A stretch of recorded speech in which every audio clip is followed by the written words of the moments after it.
ഇത് ശ്രീനഗറിലെ ഒരു പ്രസിദ്ധമായ ഗാർഡൻ ഷാലിമാർ ഗാർഡൻ. അതിലാണ് ഇപ്പോൾ ഞാനുള്ളത്. മുഗൾ ഗാർഡൻസ് ആണ് ഇതിനൊക്കെ പേരും അറിയാം. ഇപ്പോൾ ഇവിടെ പൂക്കളൊക്കെ നല്ല വിരിഞ്ഞു നിൽക്കുന്ന സമയമാണ്.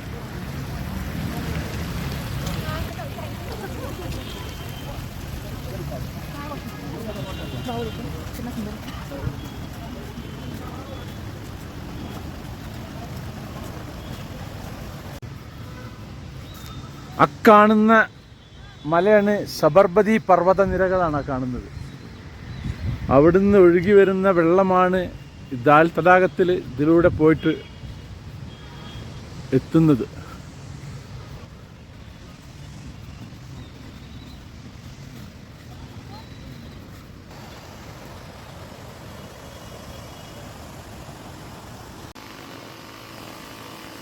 നമ്മളെ നാട്ടിലെ കാട് വെട്ടുന്ന ആ സാധനം ഉണ്ട്, മെഷീൻ ഉണ്ടല്ലോ, അതുകൊണ്ട് പുല്ല് വെട്ടുന്ന ശബ്ദമാണ് ഈ കേൾക്കുന്നത്. ഇദ്ദേഹമാണ് ഇങ്ങനെ പുല്ല് വെട്ടിക്കൊണ്ടേ ഇരിക്കുകയാണ്.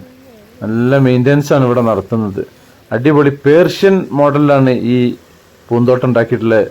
ഇവിടുത്തെ രാജാവിൻ്റെ ഭാര്യയ്ക്ക് വേണ്ടി രാജാവ് സമ്മാനമായി കൊടുത്ത ഗാർഡനാണിത്. അങ്ങനെ മുഗൾ ഗാർഡൻസ് ആണ് ഇതിനൊക്കെ പേരും അറിയാം.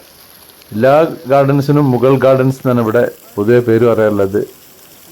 ഇതാണ് ഷാലിമാർ ഗാർഡൻ ആണ് ഇപ്പോൾ ഉള്ളത്. ഇതിങ്ങനെ തട്ടുതട്ടായിട്ടാണ് ഉള്ളത്. ഞാൻ തട്ടുതട്ടായിട്ട് എന്ന് പറഞ്ഞില്ല, അതെന്താന്ന് വെച്ച് കഴിഞ്ഞിട്ടുണ്ടെങ്കിൽ ഇത് പിന്നെ ഒരു ഭാഗം രാജാവിൻ്റെ VIP-കൾക്ക്, പിന്നെ മന്ത്രിമാർക്ക് ഒരു ഭാഗം, രാജ്ഞിക്ക് ഒരു ഭാഗം, രാജ്ഞിയുടെ സുഹൃത്തുക്കൾക്ക് ഒരു ഭാഗം, ഇവിടുത്തെ രാജ്ഞിൻ്റെയൊക്കെ തോഴികളൊക്കെ ഉണ്ടല്ലോ അവർക്കൊക്കെ ഒരു ഭാഗം, അങ്ങനെ അതിനെ തട്ടുതട്ടായിട്ട് തിരിച്ചിട്ടുള്ളൊരു ഗാർഡനാണിത്.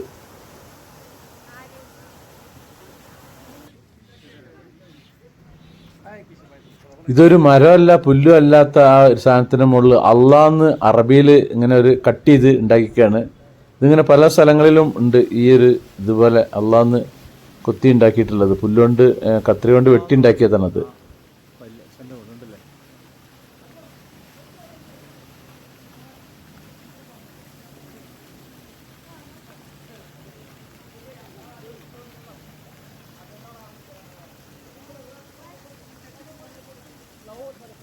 ശ്രീനഗറിൽ ഓഗസ്റ്റ്, സെപ്റ്റംബർ, ഒക്ടോബർ ഈ മാസങ്ങളിൽ വന്നാലാണ് ഈ ഒരു ലുക്കിൽ കാണാൻ പറ്റുക. ഐസ് സീസണിൽ വന്നാൽ ഇങ്ങനെ പൂക്കളും കാര്യങ്ങളൊന്നും ഉണ്ടാവില്ല. കംപ്ലീറ്റ് ഐസും കാര്യങ്ങളൊക്കെയാണ് ഈ ഭാഗങ്ങളിലൊക്കെ ഉണ്ടാകുക.